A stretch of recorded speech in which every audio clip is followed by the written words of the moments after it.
Shalom. Sebelum kita mendengar firman Tuhan, walaupun singkat, mari kita berdoa. Bapa, terima kasih pada pagi hari ini. Kami sebagai orang-orang kudus diberi kesempatan untuk mendengar firman dan kebenaran-Mu, Bapak. Karena kami tahu firman kebenaran-Mu perintah untuk roh kami, Bapak. Maka kami berusaha mentaati firman itu segenap roh jiwa tubuh kami, Bapak. Terima kasih, Bapak. Dalam nama Yesus, hamba berdoa dan mengucap syukur. Amin. Ya, Shalom, Bapak Ibu sekasih dalam Tuhan. Hari ini saya akan membagikan sedikit bagian firman Tuhan.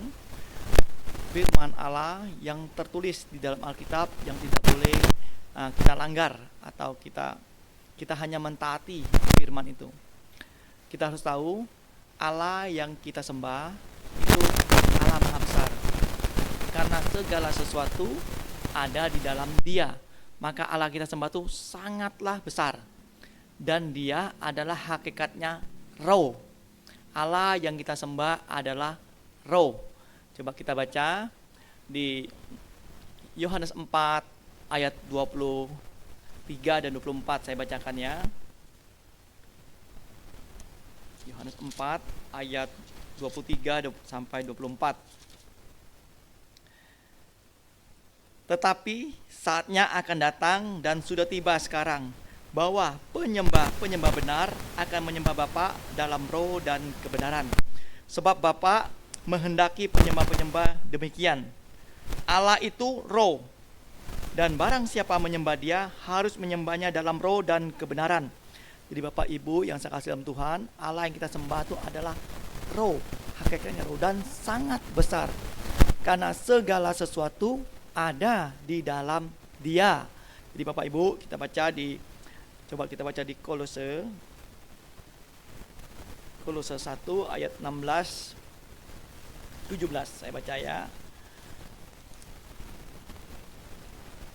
Karena di dalam Dia telah diciptakan segala sesuatu yang ada di sorga dan yang ada di bumi, yang kelihatan dan tidak kelihatan, baik singgasana maupun kerajaan, baik pemerintah maupun penguasa. Segala sesuatu diciptakan oleh Dia untuk Dia. Ia ada terlebih dahulu dari segala sesuatu. Segala sesuatu ada di dalam Dia.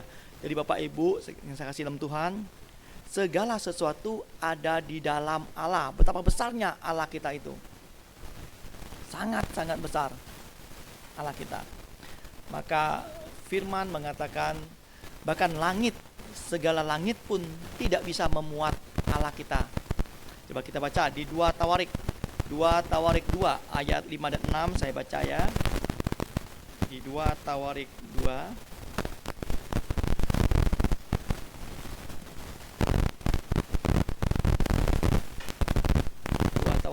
ayat 5 dan 6. Saya bacain.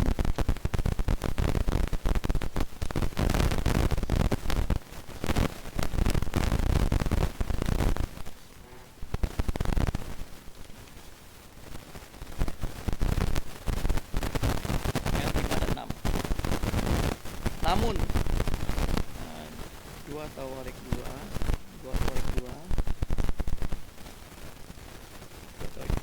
ayat 5 dan 6-nya saya baca ya. Di sini firman Tuhan mengatakan, dan rumah yang hendak kudirikan itu harus besar, sebab Allah kami lebih besar daripada segala Allah.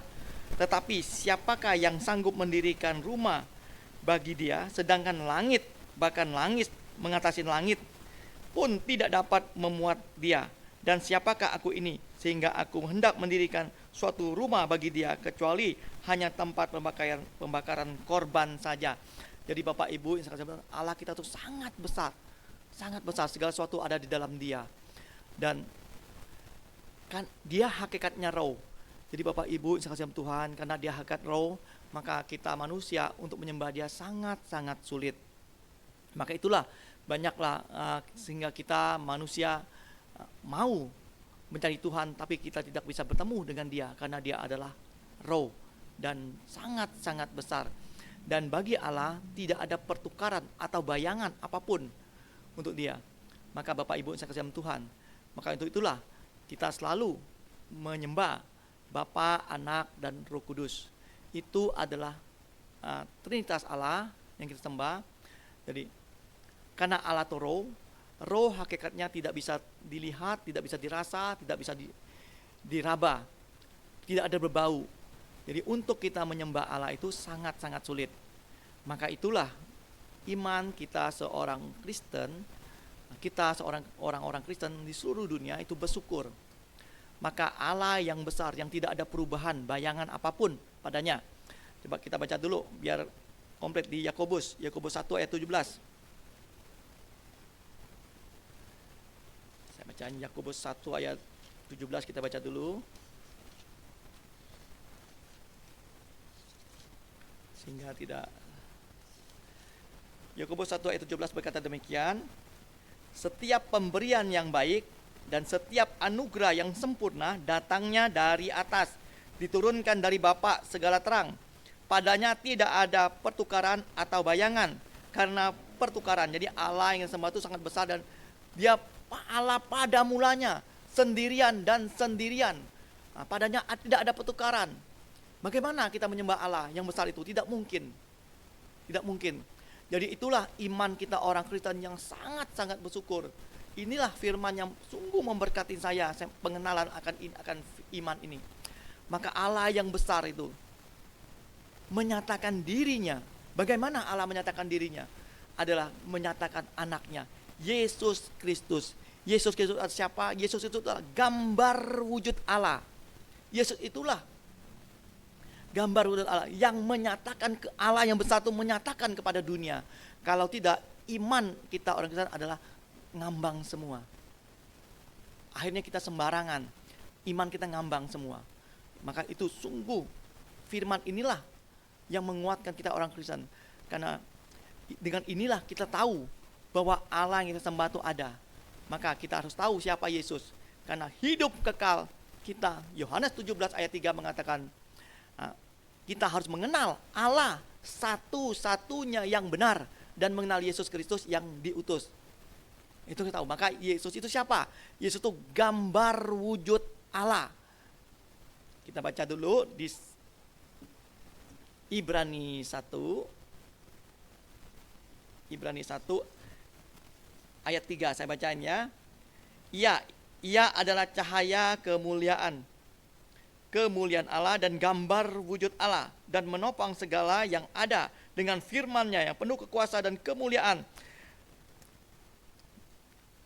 Jadi Yesus itu adalah gambar wujud Allah. Dan komplitnya kita baca di 2 Korintus 2 ayat 3 dan 4. 2 Korintus 4 ayat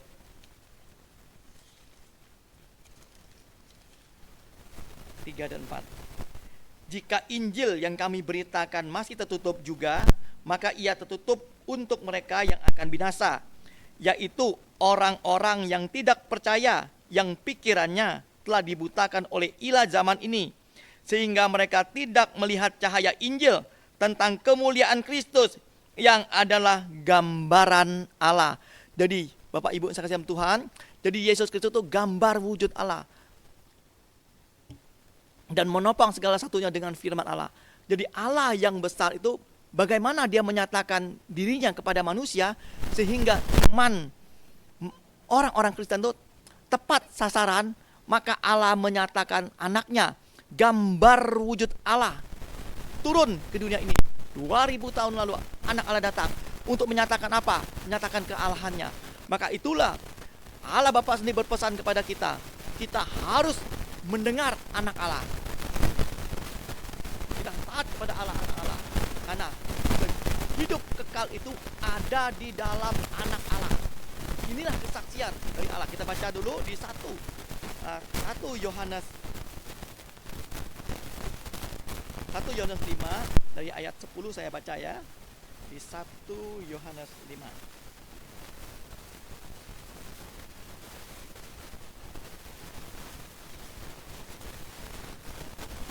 Yohanes 5 saya bacain ya. Dari ayat 10 saya baca. Barang siapa percaya kepada anak Allah, ia mempunyai kesaksian itu di dalam dirinya.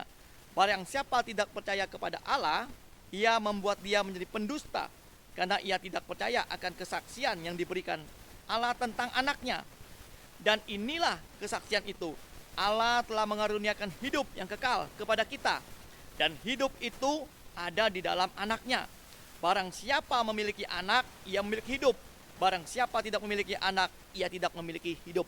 Jadi Bapak Ibu, saya kasih Tuhan, Allah kita adalah roh dan sangat besar. Segala sesuatu ada di dalam Dia. Bahkan kita sekarang ada di dalam Dia. Untuk menyatakan iman kepada kita, maka Allah sendiri menyatakan anaknya, gambar wujud Allah yang menyatakan kealahannya kepada seluruh orang Kristen di muka bumi ini. Maka kita harus mengerti dengan benar tentang kehidupan kekal itu.